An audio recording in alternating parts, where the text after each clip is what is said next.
proses pembuatan Nirmala ini cukup sulit ya, karena ini adalah cerita kedua yang udah dia dan juga Salma sebagai triangle system yang membuat cerita ini, karena di cerita sebelumnya kita belum menemukan titik poin yang penting untuk sebuah film. Ada banyak persiapan yang kita atau saya sebagai sutradara lakukan sebelum pengambilan film ini dimulai, dari menentukan alur cerita, terus shot size-nya. Tapi sebelum masuk ke fase itu, saya memahami dulu 3 poin penonton, yang dimana ada what people want to see, what people need to see, what people want and need to see-nya.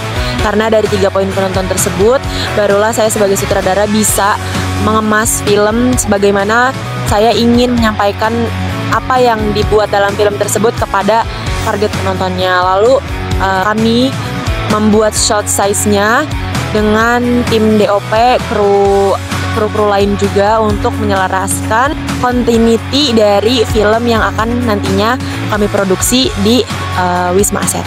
Di Nirmala ini yang menceritakan seorang gadis muda yang baru saja ditinggal oleh kedua orang tuanya dan sekarang tinggal bersama sang kakak.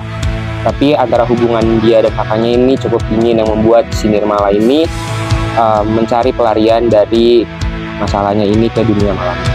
Yang pertama itu cara ngembangin ceritanya biar bisa menarik dan bisa menggait perhatian penonton yang nanti akan nonton film Nirmala.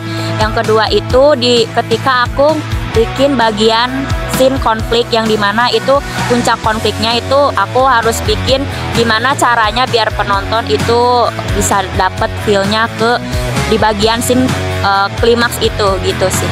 Kalau untuk tantangannya ya paling kita lama di setting alat, karena emang kita ada shoot track out dan long take, itu kita harus mindahin dari tripod ke gimbal, itu buat kamera. Kalau buat audio kita harus nyesuaiin sama jadwal kampus lain, karena kita kan syutingnya bareng-bareng. Dan juga paling kayak kita ada bocor-bocor karena di Bogor kan cuacanya mendung, sering hujan, jadi kita juga harus mikirkan itu. Dan juga banyak kebisingan-bisingan motor.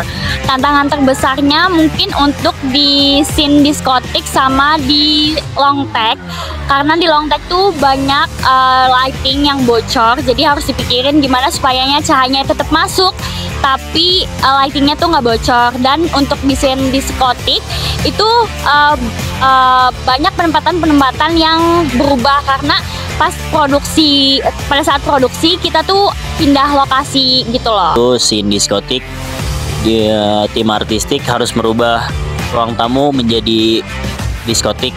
Cara menghadapinya, kita anak-anak artistik membuat beberapa papan untuk menutupi sisi-sisi di ruang tamu itu.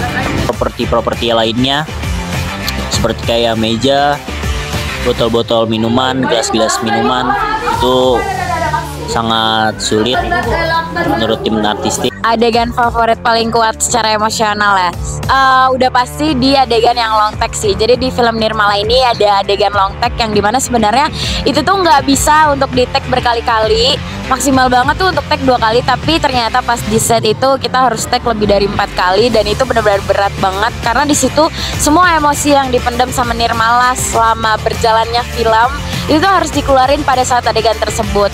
Dan itu menjadi favorit gue juga karena memang selain karena sulitnya, jadi itu sebagai tantangan juga buat gue.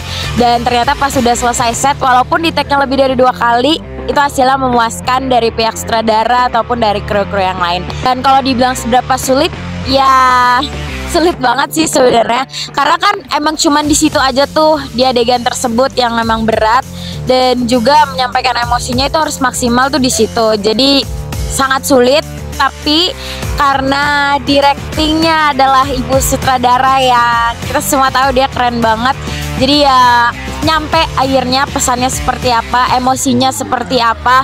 Jadi walaupun sangat sulit, tapi berhasil. Untuk seberapa sulit, gak begitu sulit karena acting saya di situ hanya diam dan tidak ada dialog, tapi diperlukan tatapan kosong dan juga dibantu oleh sutradara gimana cara tatapan kosong gitu. Untuk ekspektasi dari film ini, gue berharap besar ya. untuk film ini, karena gue yakin semua teman-teman gue dan kru-kru gue itu bagus-bagus, mereka keren-keren.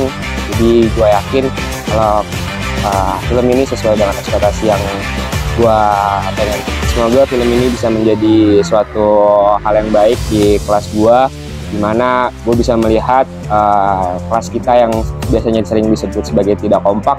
Sekarang gue udah mulai bisa nih melihat kekompakan di antara kelas kita, yang membuat mungkin gue berharap banget setelah film ini dibuat, kelas kita bisa makin kompak lagi. Dan semoga harapan gue yang paling gue inginkan adalah kelas kita menang.